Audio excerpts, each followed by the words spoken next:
Hello friends, എല്ലാവർക്കും സുഖമോ ദേവി സീരിയലിൻ്റെ ഇന്നത്തെ കിടലൻ എപ്പിസോഡിൻ്റെ റിവ്യൂയിലേക്ക് സ്വാഗതം. അങ്ങനെ നന്ദൻ എവിടെയുണ്ടെന്ന് മനസ്സിലാക്കുന്ന ദേവിക ഗിരീഷ് മാഷിനെയും കൂട്ടി ഹോം സ്റ്റേയിലേക്ക് പുറപ്പെടുന്നു.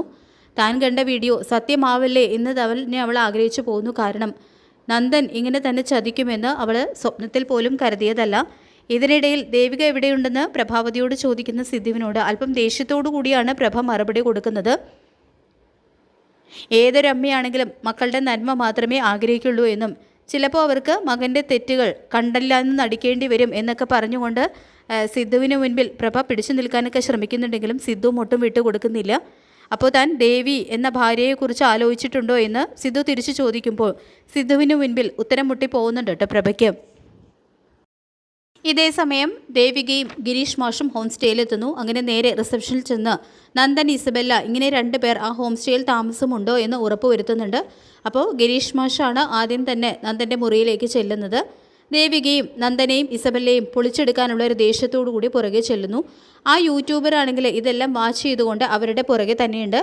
അങ്ങനെ റൂം നമ്പർ 5 ചെന്ന് ഗിരീഷ് മാഷ് കോളിംഗ് ബെൽ അടിക്കുന്നതും നന്ദൻ ചെന്ന് വാതിൽ തുറക്കുന്നു. അപ്പോൾ ഗിരീഷിനെ അപ്രതീക്ഷിതമായി കണ്ട് ഞെട്ടിവെറിച്ച് പോവാണ് നന്ദൻ.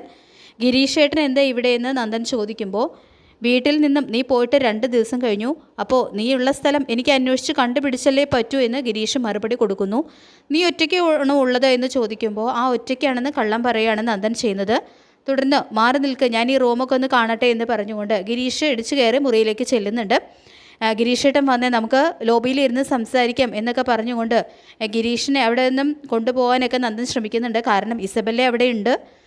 ഗിരീഷ് എങ്ങാനും ഇസബെല്ലയെ കണ്ടു കഴിഞ്ഞാൽ എല്ലാം കൊള്ളാവും എന്നുള്ള കാര്യം നന്ദനറിയാം. അതിൽ നിന്ന് തന്നെ ഗിരീഷ് മാഷിന് ഉറപ്പുണ്ട് ഇസബെല്ല അവിടെ ഉണ്ടെന്നുള്ള കാര്യം. നന്ദൻ്റെ കൂടെ കൂട്ടുപ്രതിയായ ഇസബെല്ലയും കയ്യിൽ കിട്ടാനായിട്ട് കാത്തിരിക്കുകയാണ് കേട്ടോ ഗിരീഷ്. അപ്പോൾ വേണ്ട, നമുക്ക് ഇവിടെ തന്നെ ഇരുന്ന് സംസാരിക്കാം എന്ന് ഗിരീഷ് മാഷ് പറയുന്നു. തുടർന്ന് നീ എന്നാ ഇനി വീട്ടിലേക്കെന്ന് ചോദിക്കുമ്പോൾ ഞാൻ ഉടനെ തന്നെ വരാമെന്ന് നന്ദൻ മറുപടി കൊടുക്കുന്നു.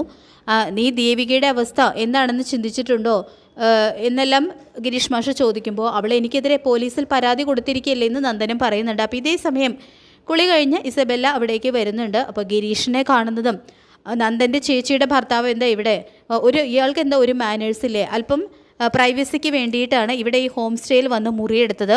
മുറിയിൽ നിന്നും പുറത്തു പോകാനെല്ലാം ഇസബെല്ല പറയുമ്പോൾ തന്നെ നിർത്തടി എന്ന് പറഞ്ഞുകൊണ്ട് ദേവിക അവിടേക്ക് വരുന്നുണ്ട്.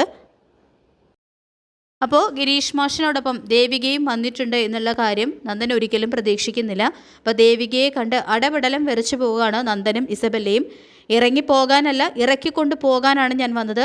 കുറച്ച് കാര്യങ്ങൾ എനിക്ക് ഇയാളോട് സംസാരിക്കാനുണ്ട് എന്ന് ദേവിക പറയുമ്പോൾ, നീ എന്തിനാ ഇവിടേക്ക് വന്നതെന്ന് ഇസബെല്ല ചോദിക്കുമ്പോൾ, ഞാൻ വന്നത് ഇയാൾ മോഷ്ടിച്ച എൻ്റെ ഫയൽ തിരിച്ചു വാങ്ങാനാണ്, അതും കൊണ്ടേ ഞാൻ ഇവിടെ നിന്നും പോകൂ എന്ന് ദേവിക ബോൾഡായിട്ട് തന്നെ മറുപടി കൊടുക്കുമ്പോൾ, ഞാൻ പറഞ്ഞില്ലേ ദേവി എൻ്റെ കയ്യിൽ ആ ഫയലില്ല എന്ന് നന്ദൻ വീണ്ടും കള്ളം പറഞ്ഞ് പിടിച്ചു നിൽക്കാനൊക്കെ ശ്രമിക്കുന്നുണ്ട്. പിന്നെ എന്തിനാടോ തനിക്കെതിരെ ഞാൻ പോലീസിൽ പരാതി കൊടുത്തു എന്നറിഞ്ഞപ്പോൾ തന്നെ മുങ്ങിയത്? താൻ ആ ഫയൽ മര്യാദയ്ക്ക് തിരിച്ചു തരികയാണ് വേണ്ടത്, ഇല്ലെങ്കിൽ ഒരു MLAയുടെ പവർ എന്താണെന്ന് തന്നെ ഞാൻ കാണിച്ചു തരാമെന്ന് തന്നെ ദേവിക വെല്ലുവിളിക്കുന്നുണ്ട് കേട്ടോ നന്ദന് മുന്നിൽ. അപ്പോൾ ഗിരീഷ് ആണെങ്കിലും ഇതെല്ലാം കണ്ട് സമനില നിൽക്കുകയാണ്. അപ്പോൾ നന്ദനിട്ട് 2 എണ്ണം പൊട്ടിക്കുകയും ചെയ്യുന്നുണ്ട് കേട്ടോ, ശാരിക്ക് കൊടുത്ത വാക്ക് പാലിക്കാൻ വേണ്ടി തന്നെ. തുടർന്ന് ഇസബെല്ല പറയുന്നുണ്ട്, നന്ദൻ ടെൻഷൻ അടിക്കാതിരിക്കുക, ഞാൻ നന്ദന് വാക്ക് തന്നതല്ലേ, ഈ ഇസബെല്ല കൂടെയുള്ളപ്പോൾ നന്ദനെ ഒരു പോലീസും ഒന്നും ചെയ്യില്ല എന്ന് ഇസബെല്ല പറയുമ്പോൾ, നീ എന്തിനാടി വെറുതെ നന്ദൻ്റെയും ദേവികയുടെയും ജീവിതത്തിലേക്ക് കടന്നു കയറി പ്രശ്നം ഉണ്ടാക്കാൻ ശ്രമിക്കുന്നതെന്ന് ഗിരീഷ് ഇസബെല്ലയോട് ചോദിക്കുന്നുണ്ട്. തുടർന്ന് സോഷ്യൽ മീഡിയയിൽ പലതരത്തിലുള്ള വാർത്ത വന്നപ്പോൾ അതെല്ലാം സത്യമായിരിക്കില്ല എന്ന് തന്നെയാണ് കരുതിയത്. പക്ഷേ ഇപ്പോൾ തെളിവ് സഹിതം എല്ലാം കണ്ടപ്പോൾ ഒന്നും വിശ്വസിക്കാതിരിക്കാൻ തോന്നുന്നില്ല എന്ന് പറയുന്നുണ്ട് കേട്ടോ ഗിരീഷും. ആ യൂട്യൂബർ ആണെങ്കിൽ ഇതെല്ലാം മൊബൈലിൽ ഷൂട്ട് ചെയ്ത് സോഷ്യൽ മീഡിയയിൽ അതിൻ്റെ വീഡിയോസ് എല്ലാം പോസ്റ്റ് ചെയ്യുന്നുണ്ട്. അങ്ങനെ നന്ദനാണെങ്കിൽ വീണ്ടും കള്ളം പറഞ്ഞ് പിടിച്ചു നിൽക്കാൻ ശ്രമിക്കുന്നുണ്ട് ദേവികയുടെ മുന്നിൽ. അന്ന് ഓഫീസിലെ ഫയൽ മിസ്സിംഗ് ആയതിൻ്റെ കാര്യമാണ് ഞാൻ അമ്മയോട് സംസാരിച്ചതെന്നും ദേവി എന്നെ വെറുതെ തെറ്റിദ്ധരിച്ചിരിക്കുകയാണെന്ന് പറയുമ്പോൾ, എനിക്കൊരു തെറ്റിദ്ധാരണയില്ല, താൻ ഇങ്ങനെ കള്ളം പറഞ്ഞ് എന്നെ മുന്നിൽ പിടിച്ചു നിൽക്കുമെന്ന് എനിക്ക് നന്നായിട്ട് അറിയാമായിരുന്നു. അതുകൊണ്ടാണ് ഇവിടേക്ക് പുറപ്പെടും മുൻപ് പോലീസിനെ വിവരമറിയിച്ചിട്ട് തന്നെയാണ് ഞങ്ങളിങ്ങോട്ട് പുറപ്പെട്ടതെന്ന് പറയുന്നുണ്ട് കേട്ടോ ദേവിക. ഇതേ സമയം തന്നെ പോലീസ് അവിടേക്ക് വരുന്നുണ്ട്. എന്നിട്ട് റൂം മുഴുവൻ അരിച്ചു പെറുക്കുന്നു. അവസാനം നന്ദൻ്റെ പെട്ടിയിൽ നിന്നും പാർപ്പിട പദ്ധതിയുടെ ആ ഫയൽ കണ്ടെടുക്കുകയും ചെയ്യുന്നുണ്ട്.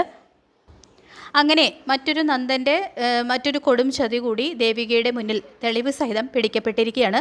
ഇതേ സമയം ഇസബെല്ല മനസ്സിൽ ചിന്തിച്ചിരിക്കുന്നത് ഇങ്ങനെയാണ്, ആ ഫയൽ പോയാൽ എന്താ, ഇനി ഒരിക്കലും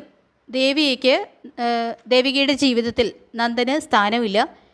ഇവർ രണ്ടു പേർക്കും ഇടയിലുള്ള ജീവിതത്തിൽ വിള്ളൽ സംഭവിച്ചു കഴിഞ്ഞു. എനിക്കും അത് തന്നെയാണല്ലോ വേണ്ടത് എന്നെല്ലാം ഗൂഢമായിട്ട് ചിരിക്കുകയാണ് ഇസബെല്ല ചെയ്യുന്നത്. അപ്പോൾ നമുക്ക് കാത്തിരിക്കാം ഇന്നത്തെ സുഖമോദേവി സീരിയലിൻ്റെ ഈ ഒരു കിടിലൻ ഭാഗത്തിനായിട്ട്. ഈ റിവ്യൂ ഇഷ്ടപ്പെട്ടെങ്കിൽ ലൈക്ക് ചെയ്യുക, ചാനൽ കൂടി ഒന്ന് സബ്സ്ക്രൈബ് ചെയ്യുക. താങ്ക്